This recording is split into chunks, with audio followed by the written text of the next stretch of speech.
There's one thing for sure, everybody, that time and chance happen to us all. I'm talking time, okay? So it's 2022. Happy Christmas Eve. And I am older than I was when I first started making videos. So don't be a judger. No judgment. This is what a natural face looks like with harsh lighting. No Botox, no bovine injections, no filler.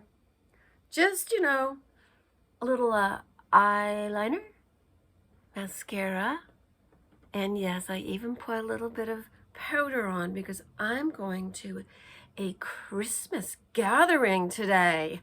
Yay! How many people are doing that? Like, some people are Christmas orphans. I was a Christmas orphan once. I was a Thanksgiving orphan. And that's how I met Indian Joe. And I talk about it in my book, Daddy Jacks. But hear how it goes down, okay?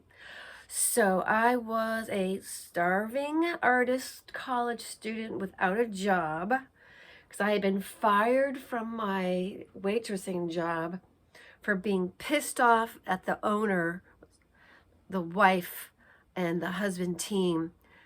The wife was cheating on her husband, and the lover came in with a table full of his friends, and they ordered for me and ordered, and then at the very end of the night, he says she's going to take care of it, meaning the owner's wife.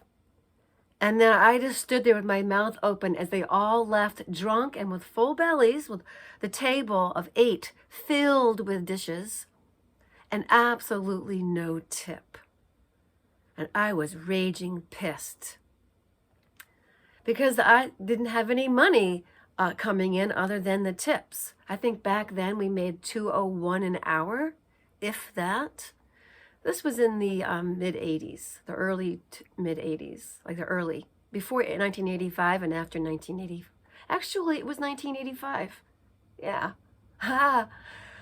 Oh, yeah. And so basically, I ended up taking the cash from somebody's payment of $20 and not turning my ticket in. And of course, it got caught because the chef put his ticket down and I kept my ticket. And I was trying to steal my ticket, but the chef was watching. So anyway, I got caught. I knew I would. And I got fired. And I knew I would. And then I had a woman answer my housemate wanted ad, who was an adult entertainer, also known as an exotic dancer. So we went to Sabino Canyon, and she was very sexy. And then we became friends, and then I started working there. Now, she did the jobs. So she did the jobs. It was a peep show, yes, but I did not. I was afraid of erections, for one thing.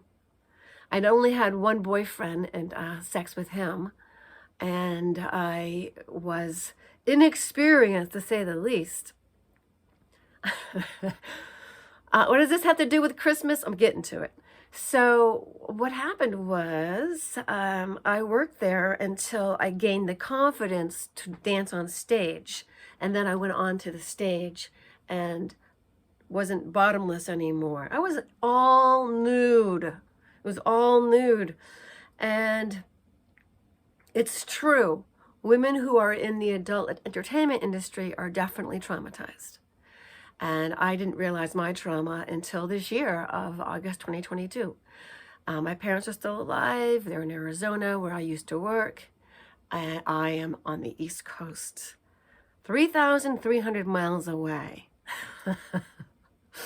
I kept my kids from my mother because she did enough damage with me, mental mind fuckery. And so at 59, I'll be 60 in January.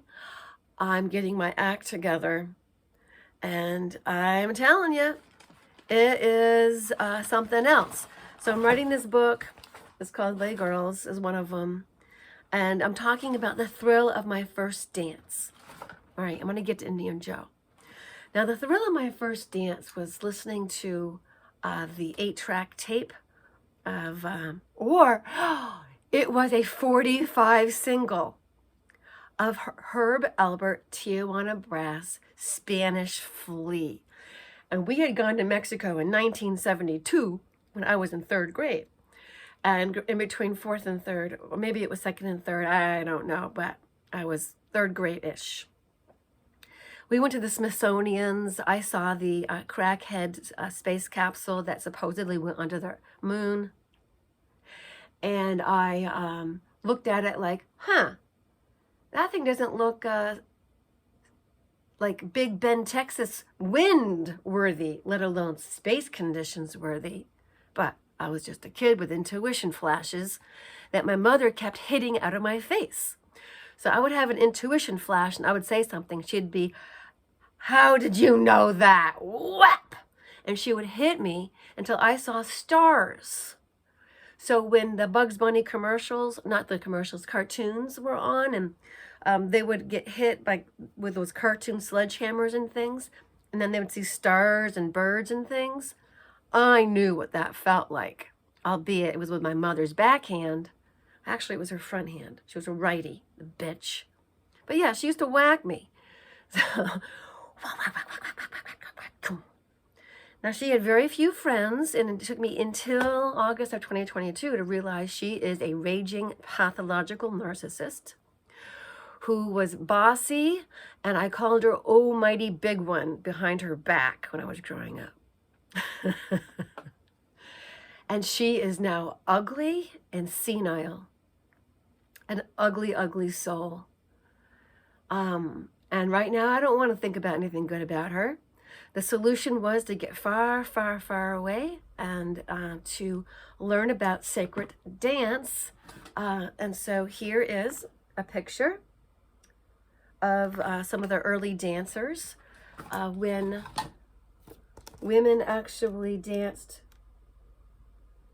as a way of celebrating the divinity within themselves through ancient rituals and the power of belly dancing.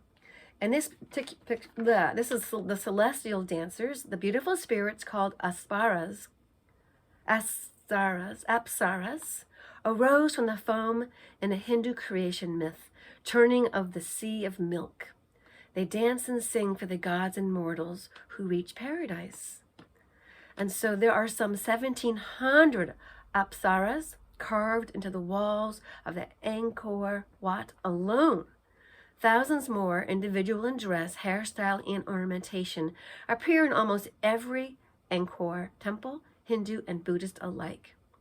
Classical Cambodian dance echoes an apsara's graceful gestures. So feast your eyes. So the dance was once sacred, and now it's become a hideous mating dance with gyrations and vulgarity. That said, when I was an exotic dancer, I learned how to gyrate. And the things that I did like about it is that it did wake up. It wakes up the second chakra, and it actually helped me with my confidence and my creativity. And then concurrently, I was in school at the University of Arizona. So I talk about, in the book, I talk about the thrill of the dance, my very first recollection of what it felt like to feel the music through your body. And I was dancing with mariachis to Spanish Flea by Herb Alpert and the Tijuana Brass. Look it up. Now, the very first song I danced to at a school dance, I'll never forget this, because here you are in 7th and 8th grade, and kids were doing slow dancing. And slow dancing was basically they draped their bodies around each other and then just circled, like just went round and round and around while they were like laying on each other. And I remember my very first dance. It was with Gary Bladesdell. Gary, I still love you as a friend, but it was so nice because he really knew how to hug. And yeah, he plays bass, I think, in a band in New Hampshire. And but the very first song I danced to was "Walk This Way" by Aerosmith. Walk this way. talk this way. Just give me a kiss like this. Dun, dun, dun, dun, dun, dun, dun. I loved it. All right. Now, the very first song I danced to on the stage of Les Girls was none other than Relax by Frankie Goes to Hollywood. And it was cool because I could make a cassette tape and the DJ would play my music. And so I made a bunch of music. It's in my playlist under Les Girls. You'll see it. And then I have Daddy Jacks, which is the one that I danced to other songs that weren't as raunchy. Because in Les Girls, it was all about masturbation. Men came to jack off. And that's what they did, even as early as 10 a.m. And now, yeah, some of the people were doing the jobs, including my girlfriend. And she, though, took precaution and she wore gloves and she put condoms on the men. But there were some women there, traumatized, that were from the other side of the tracks, who actually, their only protection was the acid in their stomachs and Listerine. Yeah.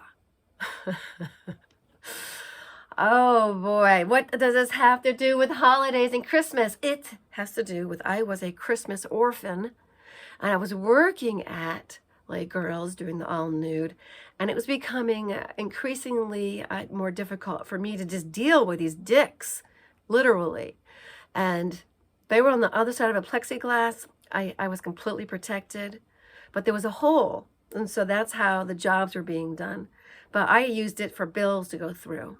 Even the men would come in and they'd be like, so what's this for? And I said, money goes in. And then you come and then you go out. But he's like, oh, no, really? What's this for? And he kept doing that. I go, dude, I have certain shows and you pay me a certain amount of money and I will tell you my shows. Otherwise, off you go. So off you went. And yeah, that was crazy. That was crazy. I learned a lot though. I learned about penises, men, and the filth and the abuse that some women experience on the daily.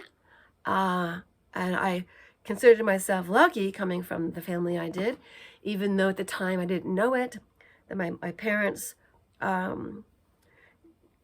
used me as a scapegoat when there was a family difficulty. Basically, it had to do with an errant brother-in-law who decided he loved me, and he has to tell my sister, who then tells my parents, and everyone decides I'm ruining her life. And rather than having family counseling and family therapy, I became the problem. Sick fucks. So off I went, abused, used, and discarded, and I had to pick myself up by my fucking bootstraps. So I was born in 1963. I'm no effing boomer, okay? We're actually the original Gen X. But they changed it. They, meaning the people that run the media, in order to create more generational divide and conflict, and the younger generation's staunch position that a whole entire generation ahead of them is to blame for high prices, whereas I was screwed most of my life, okay? I'm not going to go into poor me. Let's just say I didn't have it easy. So I had more talent than the average bear, and I was able to dance on the stage, and I left the fucking peep show where I didn't do the fucking, but fucking was happening, and blow jobs and hand jobs, and I did phone sex and visual. So basically, it's sort of like what they do nowadays for free and for tips, I guess, on whatever, Twitter. I couldn't believe the shit I saw on Twitter, the vulgarity I've seen on Twitter, the porn I've seen on Twitter. Those are some traumatized girls. Those are some drug-riddled girls. It's disgusting stuff. Like what a facial really is. When you see jism on a woman's face, ugh, That's disgusting. Any woman who would allow her face to get climaxed on is damaged.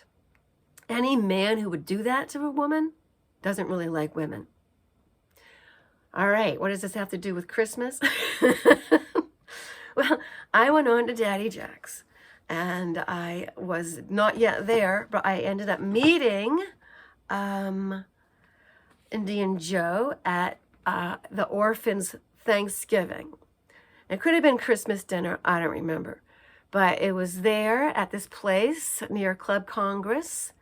And which is, if you look at Club Congress in Tucson, Arizona, it's on Broadway. That's the name of the street going into town, one of them.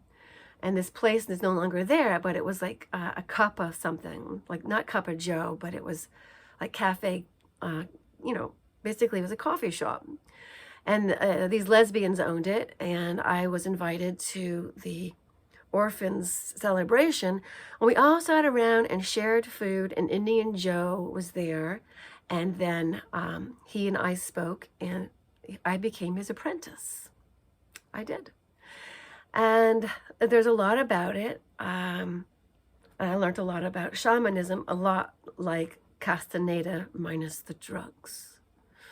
But he did pull out a Datura root, and we did smoke it, and it did have sedative effects. And that Datura, I felt like, I'm not promoting drugs, okay, but I felt like it was just, it took the edge off. It sort of like made you mellow. And I realized that there was a good deal of my being due to my own trauma, that you just simply have trauma amnesia. You don't remember what actually happened, or you don't actually experience the hardship of what you experienced all at once.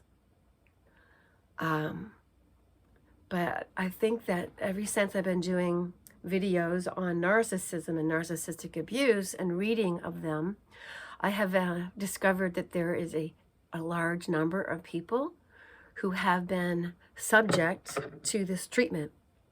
And when you're an empath and you're a kind-hearted and compassionate person, and you have that treatment, you don't understand it. But now I do.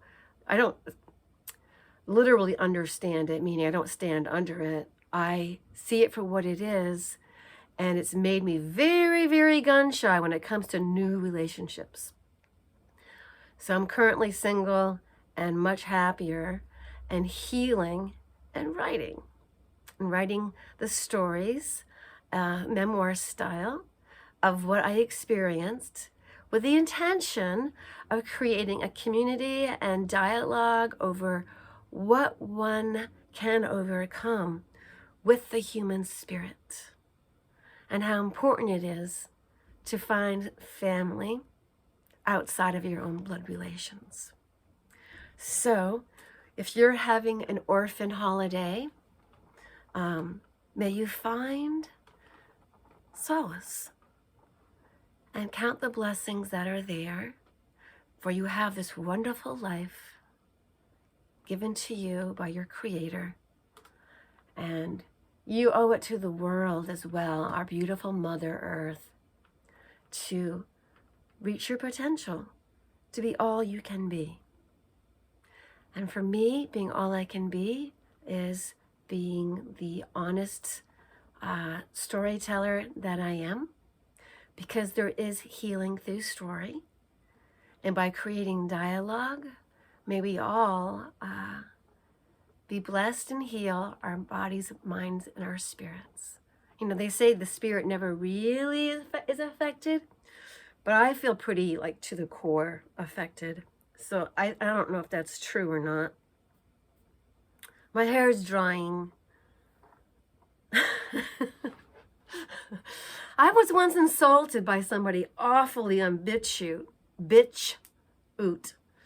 that did not like the fact that I had just woken up and I was doing a video and I didn't have the decency to comb my hair.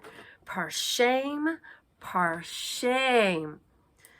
And she wasn't going to listen to a word I had to say because, please, she said, You didn't comb your hair. So, fuck her. Actually, don't fuck her. You didn't want to give somebody like that any satisfaction. But do you like my hair? I can rearrange it with something like a makeup brush. So, okay, Merry Holidays, Merry Christmas, happy this, happy that, and enjoy winter, because from now on, we're past the solstice, there's going to be increased light in the world.